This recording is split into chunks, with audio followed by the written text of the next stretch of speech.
Sebelum saya mulai iseng-iseng berhadiah, giveaway pulsa 100.000 lumayan buat paket. Buat TikTokan atau buat ngeliat YouTube. Masih berlaku untuk video yang sebelumnya. Pertanyaannya ada di video itu, nanti coba cek, lihat.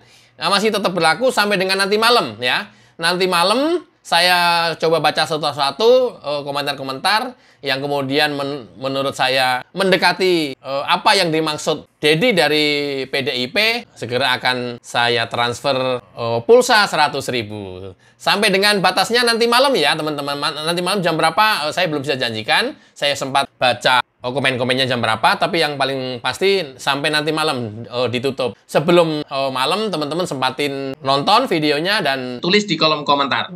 Oke, sekarang kita bahas video yang lain.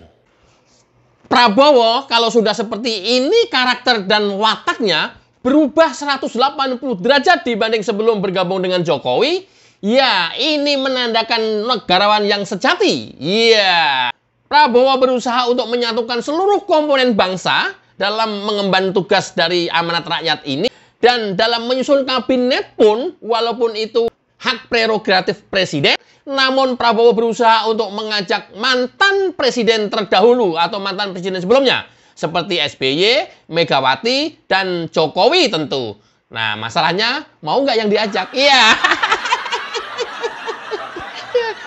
Kalau niat baik Prabowo ini ditolak, misalnya oleh Megawati, misalnya. Ya, tentu bukan dalam posisi yang Prabowo kemudian salah, kurang, atau tidak berkomunikasi, atau tidak berkonsultasi. Ya, si nenek aja yang, ya nggak mau akur, kira-kira kesana lah ya. Mungkin Prabowo dengan Megawati sih tidak ada masalah yang signifikan ya sebelumnya. Tapi kan tidak bagi Megawati dengan SBY, ya. Kemudian Megawati dengan Jokowi, iya. Padahal maunya Prabowo ada mereka berempat duduk bareng. Ya, SBY, Jokowi, Prabowo, dan Megawati. Untuk menyusun kabinet sekarang pun Prabowo ngajak untuk duduk bareng. Iya. Masalahnya mau apa enggak nih si Mega nih? Tapi sebenarnya gampang loh menilai orang itu, ya. Kalau Mega itu tidak akur dengan Jokowi, kemudian Mega juga tidak akur dengan SBY, kemudian juga nggak mau karena luka pemilu ini mungkin membekas di dia, tidak mau akur juga dengan Prabowo. Sementara Prabowo akur dengan Jokowi, Jokowi akur dengan SBY, SBY juga akur ke Prabowo dan Jokowi. Berarti siapa dong yang bermasalah? Mega. Ya. Berarti Mega yang bermasalah. Kalau sudah seperti ini ya. Ya, kalau sudah seperti ini ya, ini Mega mana ya? Mega ya. Mega ini deh yang kecil deh. Ini Mega, ya. Jokowi, Prabowo, SBY. Kalau bertiga ini akur, ini nggak akur dengan ini nggak akur dengan ini nggak akur dengan ini nggak akur dengan ini. Berarti yang bermasalah ini. Sementara mereka aja akur, ya. Dan mempunyai bekas pemilu juga sama. Prabowo dengan Jokowi mempunyai bekas pemilu. Ya, dengan SBY mempunyai bekas pemilu juga. Luka kompetitornya dulu. Ini kan problemnya sebenarnya sama gitu ya. Tapi kemudian kenapa si Megawati ini 20 tahun nggak mau akur dengan SBY, kemudian mungkin sekarang ini, mudah-mudahan tidak, ditambah lagi tidak akur dengan Jokowi. Nah, parah lagi nanti kalau tidak akur dengan Prabowo. Belum dengan yang lain, Surya Paloh. Kayak begitu loh. Megawati ngaku negarawan. Gimana sih ente? Gimana sih kayak gitu ngaku negarawan? Tapi apapun, udah biarin lah. Namanya bukan nenek-nenek. Terserah mereka lah. Nggak bisa juga memaksa-masakan. Tapi tentu masyarakat luas, masyarakat banyak, rakyat Indonesia ini kan pengen melihat, ya tokoh-tokoh bangsa itu akur gitu loh. Kompetisi selesai, udah nanti perang lagi 5 tahun.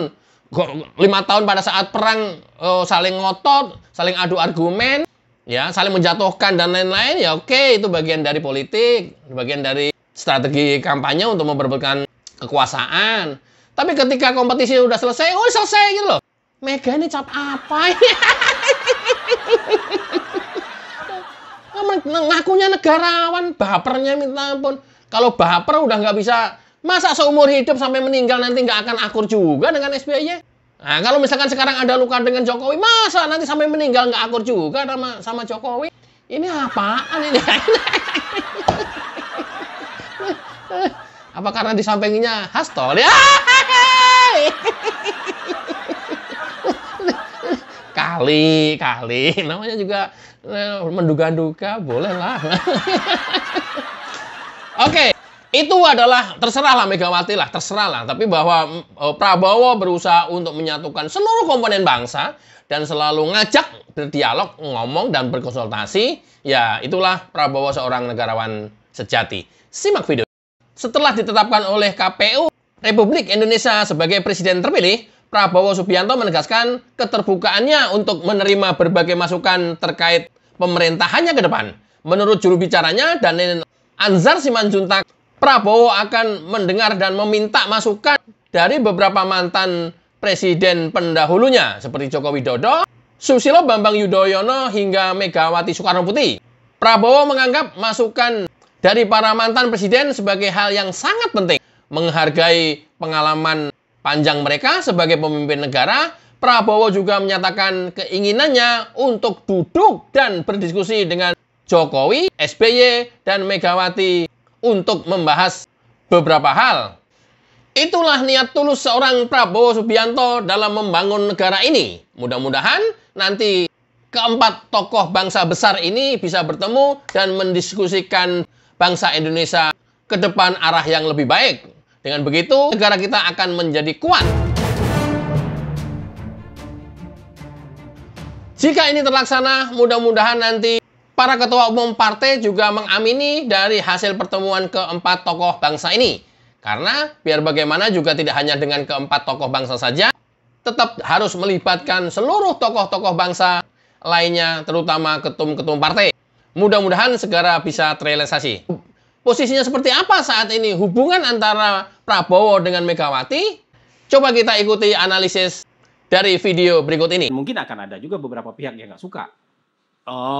Udah Jadi lawan kok ketemu sing. Tapi kan kita harus realistis sih. Iya. Yang kayak gini-gini kan akan ada yang tidak suka. Tapi menurut saya pertemuan Ibu Mega dan Pak Prabowo mesti terjadi. Iya. Dan ketika itu terjadi itu suasana politik itu enak. Iya. Sejuk. Apakah itu nanti PDIP memutuskan menjadi oposisi? No problem. Iya. Tapi ketika dua tokoh ini bertemu, menurut saya itu adalah semacam obat. Obat dari kegelisahan kita selama ini. Kalaupun belum ketemu, mungkin platform ide yang dari Bu Mega belum selesai. Nggak ada hal yang menurut saya bisa menghalangi Ibu Mega ketemu dengan Pak Prabowo, begitu juga sebaliknya. Dari kedua belah pihak. Mudah-mudahan bisa bertemu, karena secara pribadi antara Prabowo dengan Megawati selama ini tidak pernah terjadi masalah apapun. Mungkin karena kemarin beda platform pada saat Pilpres kemarin, ya, tapi antara Megawati dengan Prabowo yang mengusung keberlangsungan dan Indonesia maju, ini satu irisan. Mungkin cuman dalam penyusunan platform yang kemudian harus dikawinkan dengan punya Prabowo Subianto saat sekarang, itu kemungkinan yang harus dibahas oleh internal PDIP. Mudah-mudahan ke sana. Tapi sangat aneh ketika bertolak belakang 180 derajat dengan koalisi yang mengusung perubahan, bisa terjadi koalisi antara koalisi perubahan dengan Prabowo, benar-benar berlawanan saja bisa bersatu, tapi kemudian ini yang segaris malah tidak bisa bersatu, itu ya menurut kita aneh. Kita berharap ke legowoan Megawati, walaupun sulit, dan seringkali tidak terjadi.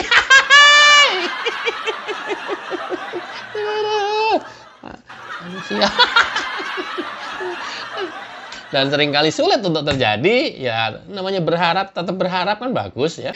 Jadi tetap optimis antara Prabowo nanti bisa ketemu dengan Megawati. Cuman problemnya adalah ketika ada embel-embel SBY dan Jokowi, apakah Megawati mau atau tidak? Nah itu yang kemudian menjadi PR kita. Ya jangan sampai Ibu kita ajak dengan Pak SBY dan Pak Jokowi ya.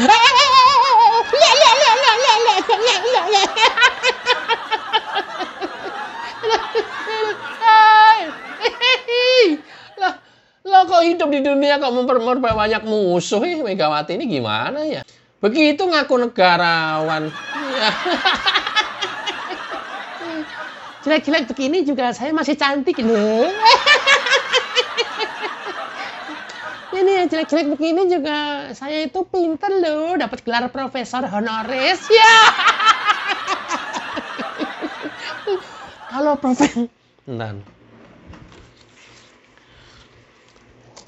kalau profesor kan ya berarti mereka mengakui saya loh.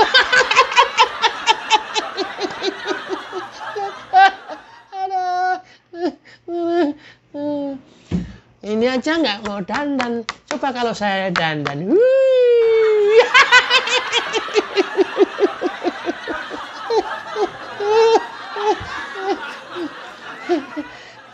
Jelek-jelek begini, saya ya profesor loh.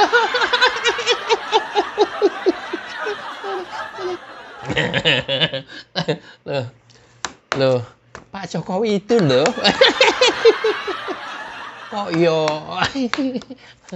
Coba kalau Pak Jokowi itu nggak ada PDIP. Aduh, nggak tahu dah.